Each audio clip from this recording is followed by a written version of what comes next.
Graça e paz, meus queridos irmãos. Estamos de volta com a série Apocalipse Now, áudio de número 23.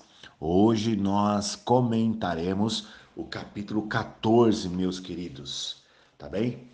Antes de nós falarmos sobre as 7 taças das 7 pragas que serão derramadas durante a grande tribulação, tá bem?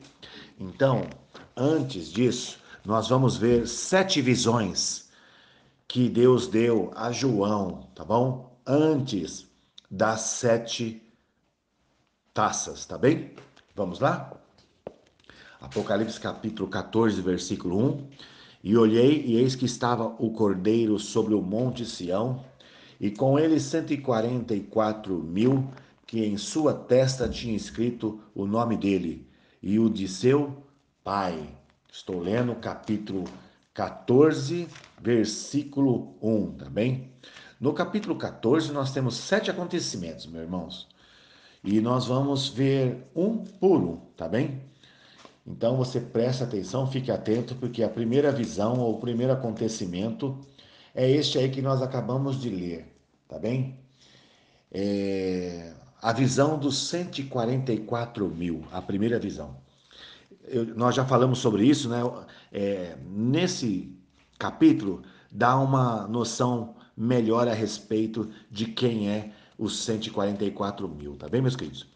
Esses são aqueles 144.000 que foram comprados da terra, lá no capítulo 7, versículo 4 a 8, tá bem?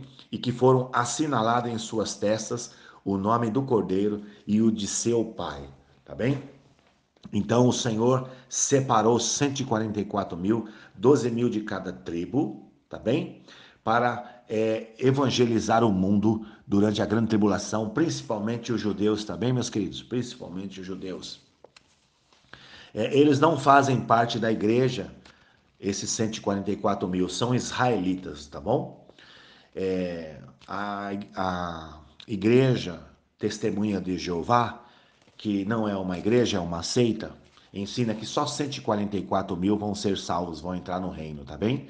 Eles não compreendem, não é, a doutrina, eles não compreendem as escrituras sagradas, interpretam erroneamente e acham que só 144.000 vão entrar no céu, tá bem? Por causa desse texto aqui, tá bem, meus queridos? Enquanto que no capítulo 13, na terra, os homens estão adorando a besta no céu, os 144.000 estão adorando a Deus lá no céu, tá bem? Um grande contraste, tá bem? Eles estão no céu porque não adoraram a besta enquanto estavam na terra. Então, a última vez que nós vimos falar desses 144.000, eles estavam na terra e foi enviado por toda a terra para evangelizar, né? Muito provavelmente pregaram o evangelho do reino, pregaram ainda a salvação durante a grande tribulação. Mas agora nós vemos eles aqui no céu adorando a Deus, tá bem, meus queridos? Louvando a Deus. Com certeza, então, eles já morreram lá durante a grande tribulação e já subiram ao céu. Esses são os que não estão contaminados com mulheres, porque são virgens.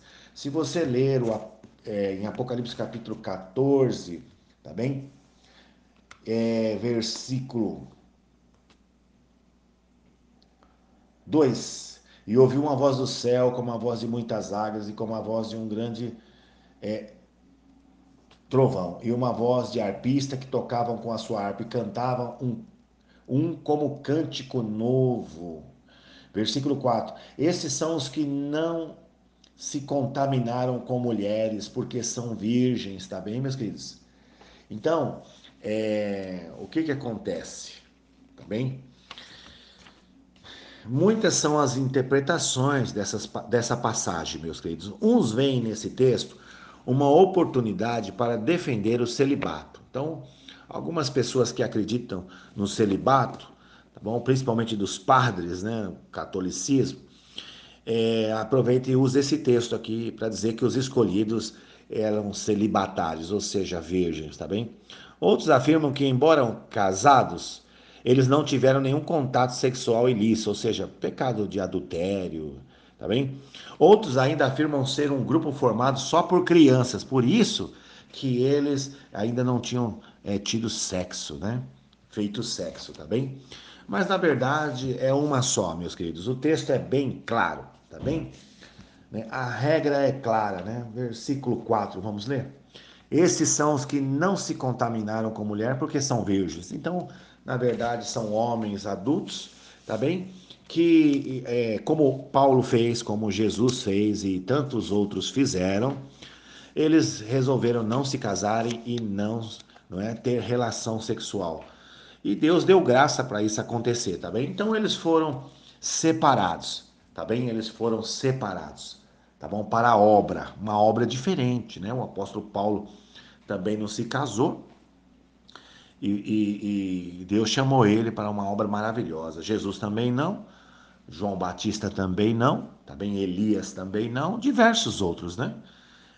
Também não se casaram. E Deus também separou esses meninos, esses jovens, né, que de alguma forma estavam se preparando aí, perceberam que o reino estava próximo e começaram a jejuar e se abster aí dos relacionamentos carnais, né, das coisas carnais, dos desejos carnais, e aí Deus separou eles. Tá bem? Então, fica bem claro isso, tá bem? É, Aí, meus queridos, a segunda visão, está no verso 6. Vamos ler? E vi outro anjo voar pelo meio do céu e tinha um evangelho eterno para proclamar aos que habitam sobre a terra e a toda nação e tribo e língua e povo. Então, essa foi a segunda visão. Eu disse que teria 7, né? Antes das 7 pragas, né? Essa é a segunda. Um anjo sobrevoando o céu, proclamando o evangelho eterno. Meus queridos, o termo não pode mudar. Esse evangelho eterno, como meio de salvação, faz parte do plano de Deus elaborado desde a fundação do mundo. Foi sem dúvida o evangelho pregado pelo apóstolo Paulo, o mesmo que ele chamou de meu evangelho, pelo fato de que sua pregação estava de acordo com o evangelho original de Deus, ou de Jesus, ou dos apóstolos, tá bem? A Bíblia fala que, ainda que nós mesmos, ou um anjo do céu, vos anuncie outro evangelho, além do que já vos tenho anunciado, é maldito. Assim, nós entendemos que, de acordo com o plano de Deus, só existe um evangelho, meus queridos, e ele é chamado de eterno. Fala assim, evangelho do reino, evangelho da graça, evangelho eterno, que Paulo chama de meu evangelho, bem como outro evangelho, tá bem, meus queridos? Ao ouvir o evangelho, o homem pode ser salvo ou condenado, dependendo da sua atitude para com a palavra de Deus, tá bem? É nessa dispensação que nós vivemos, que é a dispensação da graça, está escrito assim, ó, porque pela graça sois salvos, por meio da fé, isso não vem de vós, é dom de Deus. Então nós pregamos o evangelho da graça, tá bem? É a mensagem central nesse período da igreja, né? A dispensação da graça. A palavra evangelho significa boas novas. Esse evangelho será pregado até o arrebatamento da igreja, quando então terminará a dispensação ou o dia da graça. E aí, depois do dia da graça, virá o quê? O dia do Senhor. Tenhamos em mente o que o dia da graça terminará com o arrebatamento da igreja. E depois será um novo dia na qual Deus tratará a humanidade de outra maneira. Este novo dia é conhecido como o dia do Senhor e deverá começar logo após o arrebatamento. Joel fala em capítulo 2, versículo 31. Grande e terrível dia do Senhor. Sobre este dia, o Senhor Jesus também disse em Mateus 24, 21, porque haverá então grande aflição, como nunca houve desde o princípio do mundo até agora, nem tampouco haverá jamais. Para um período tão terrível como esse, não é? Será que haveria salvação ainda? Uma mensagem de boas novas ainda? Meus queridos, sendo que o evangelho é eterno, haverá uma mensagem de boas novas para essa época também, tá bem? Lembra do arco? O sinal do arco-íris lá no trono? Lembra disso que nós vimos logo no início? Pois é a misericórdia de Deus. Então sempre haverá salvação, tá bem, meus queridos? Sempre Deus dará uma oportunidade para os homens se converterem, tá bem? Até o final, tá bom? Olha só, Nós vamos ler agora a terceira visão, tá bem? Apocalipse 14, versículo 8. E outro anjo seguiu dizendo: Caiu, caiu Babilônia, aquela grande cidade que a todas as nações deu a beber do vinho da ira da sua prostituição. Meus queridos, sobre esse assunto nós vamos reservar um áudio exclusivo que é muito importante, tá bem? Quando nós formos estudarmos o capítulo 18, o pastor comentará sobre o que é a Babilônia, tá bem? Quem é a Babilônia, tá bem? Então vamos para a quarta visão, Apocalipse capítulo 14, versículo 9 e 12. E o seguiu o terceiro anjo, dizendo com grande voz: Se alguém adorar a besta e a sua imagem, e receber o sinal na testa ou na mão, também o tal beberá do vinho da ira de Deus, que se deitou, não misturado, no cálice da sua ira, e será atormentado com fogo e enxofre diante dos santos anjos e diante do Cordeiro, tá bem? Meus queridos, então, nesse período do dia do Senhor, da grande tribulação, tá bem? Nesse dia, ou na 70ª semana, né? Que é nessa época dos 7 anos, logo após o arrebatamento da igreja, não haverá condições de neutralidade. Não vai ter em cima do muro, meus queridos. Não vai ter jeito. Ou você fica do lado do cordeiro, ou você fica do lado da besta. Ou você aceita morrer sem colocar, não é, a marca da besta, ou se você colocar a marca da besta, você irá para o inferno. Os anjos acabaram de anunciar aqui na quarta visão, tá bem? Vocês não esqueçam isso, não coloquem de maneira nenhuma a marca da besta. De maneira nenhuma adorem a besta, a imagem da besta, porque se fizerem isto, tá bom? Olha o que vai acontecer, não é? Será atormentado com fogo e enxofre diante dos santos anjos e diante do Cordeiro, tá bem? Continuando a leitura, se alguém adorar a besta e a sua imagem e receber o sinal na testa ou na mão, também o tal beberá da ira de Deus. Tá bem? O tal significa qualquer um, irmãos. Beberá o vinho sem mistura, ou seja, vinho puro. Tá bem? Vinho puro. Significando que o juízo será sem misericórdia. Irmãos, nunca esqueça isso. O juízo da grande tribulação é sem misericórdia para quem rejeitar o evangelho eterno, para quem rejeitar o evangelho do reino, para quem rejeitar o evangelho da graça, tá bom? Para quem adorar a besta, não é? Para quem aceitar né, o sinal da besta, o juízo será sem misericórdia, meus queridos, tá bem? Será atormentado com fogo e enxofre. O enxofre adicionado ao fogo torna-o muitas vezes mais quentes, meus queridos, tá bem? Por outro lado, quem não aceitar o sinal e não adorar a besta estará debaixo da ira de Satanás, porque Satanás também vai perseguir o cidadão que não aceitar adorar a imagem da besta. Não é? O anticristo vai perseguir o cidadão que não aceitar a imagem da besta, que não aceitar o sinal na testa.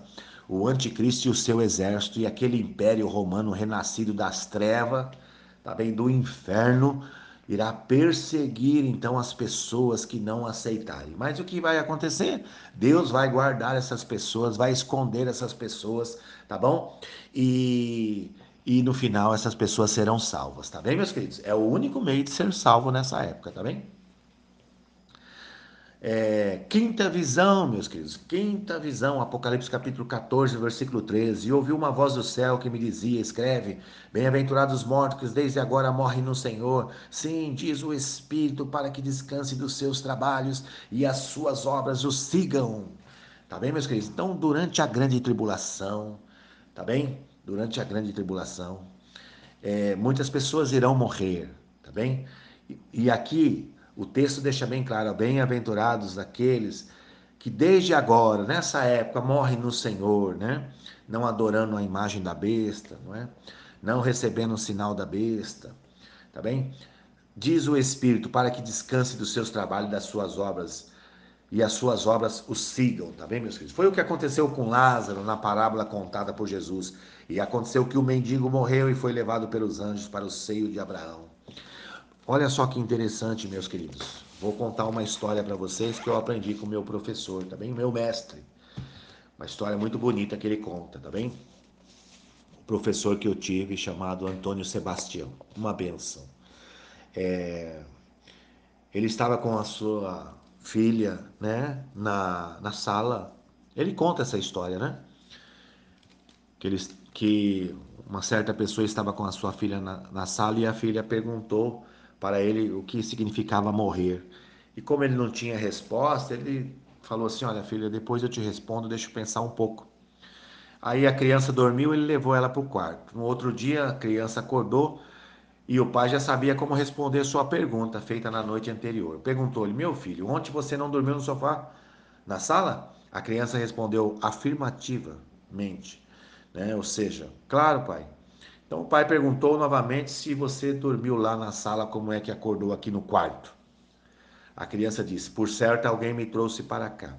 Então o pai disse: Ontem você me perguntou o que era morrer e agora eu posso lhe responder. Morrer para o crente é dormir aqui na terra e acordar no paraíso, porque alguém levará você para lá, tá bem? Foi isso que aconteceu com Lázaro.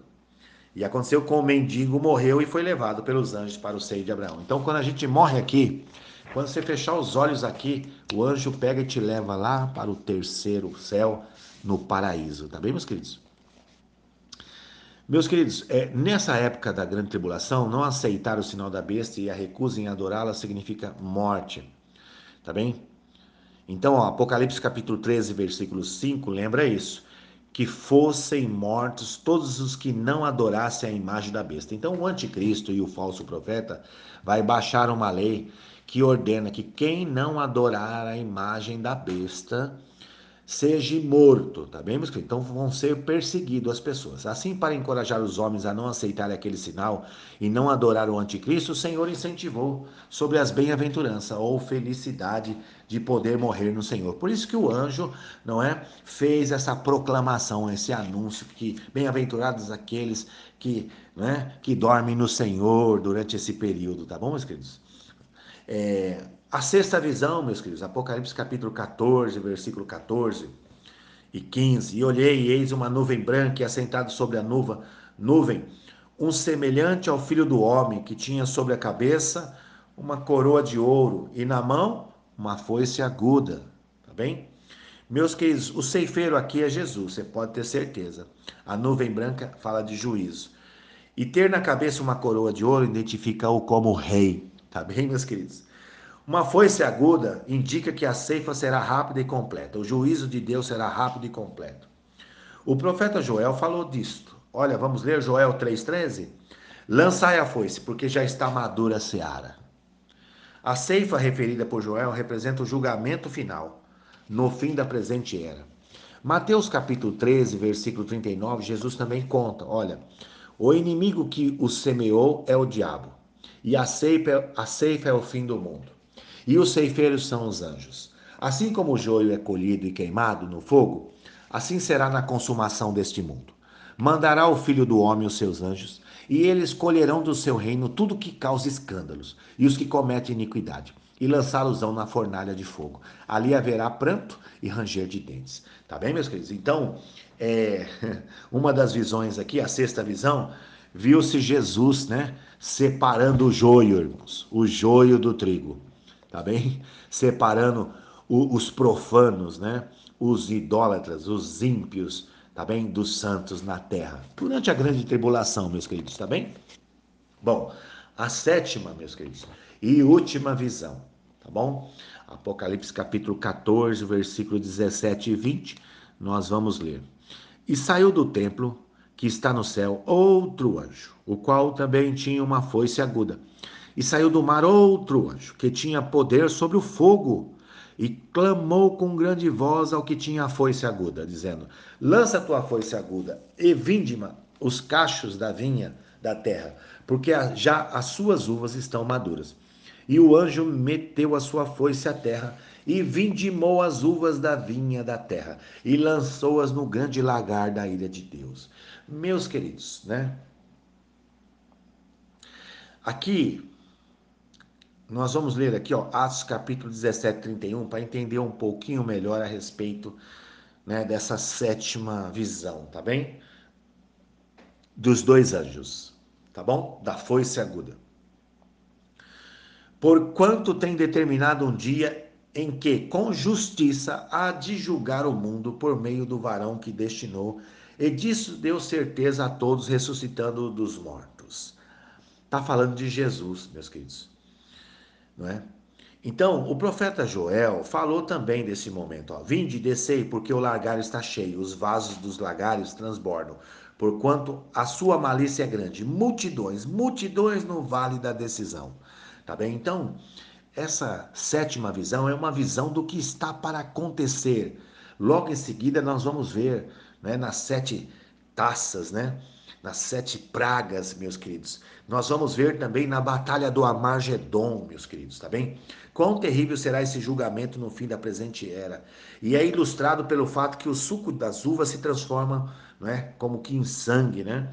As uvas representando os ímpios serão lançados no lagar e assim terá início a grande matança provocada pela ira divina.